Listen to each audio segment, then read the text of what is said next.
In the past, several of us in the Chicago suburbs had experienced community forming this way around meals and celebrations. Caesar and Tina had introduced us to the art of hospitality and the joy of the party. Tina is an amazing cook, and she and Caesar hosted the best dinner parties around. If they were hosting a dinner party, you did not want to miss it. At one of these dinners, about 3 courses into an amazing 5-course meal, it dawned on us. This is a great picture of the kingdom of God. While immersed in the feast of food and life together, we recalled Jesus comparing the kingdom of God to a feast where everyone is invited in. Luke 14:12-24. Together we started to imagine what the church would be like if we all believed we were a picture of God's kingdom breaking into the world in ways that felt like a party. One of us said, "If the church believed this, it would radically change what we do and how we live. We would be known as the most celebratory people around. Word would spread. People who wouldn't normally want to come to a church event would come to our homes. Who wouldn't want to be a part of that?" A seed was planted in our hearts at that moment, and the conversation never really ended. We began to ask questions.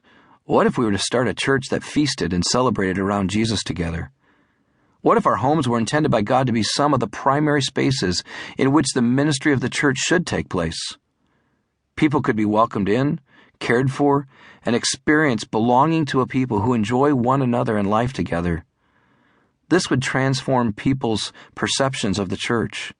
Their understanding of who the church is and what she does would be very different from others.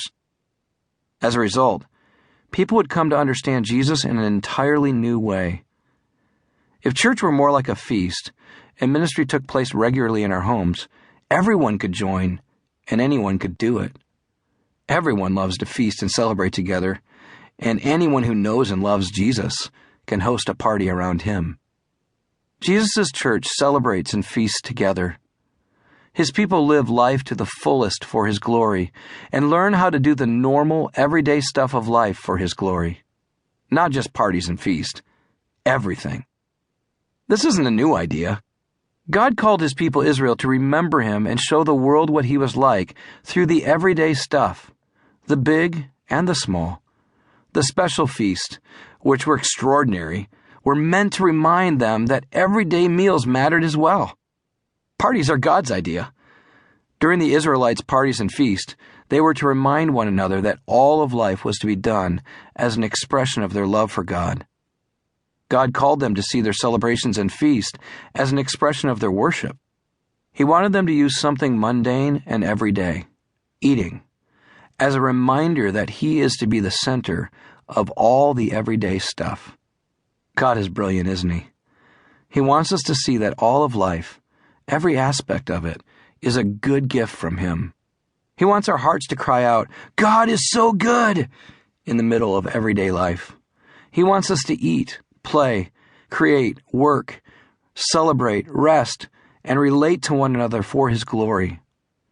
God always intended that every part of life be a participation in his activity in the world and a celebration of his goodness to us all. So he told Israel to do all the stuff of life, working, resting, eating, and celebrating in remembrance of him. I love this about God. I grew up believing that after I died, I would go to heaven, which would be like an eternal church service. As a teenager, I wasn't too excited about that. All I could imagine was a bunch of us in white gowns, floating on clouds that felt like hard wooden pews. We would forever listen to long sermons and sing songs from red hymnals. Later in life, as I read the Bible, I found out that this is not an accurate picture of our future with Jesus. The scriptures tell of a day when we will dwell on a new earth and enjoy a sin-free existence, living life fully and abundantly with God in our midst. We will eat, play, create, work, celebrate, and rest in perfect harmony with God and one another. It will all be good, and it will all be worship. Imagine if the church was like this now.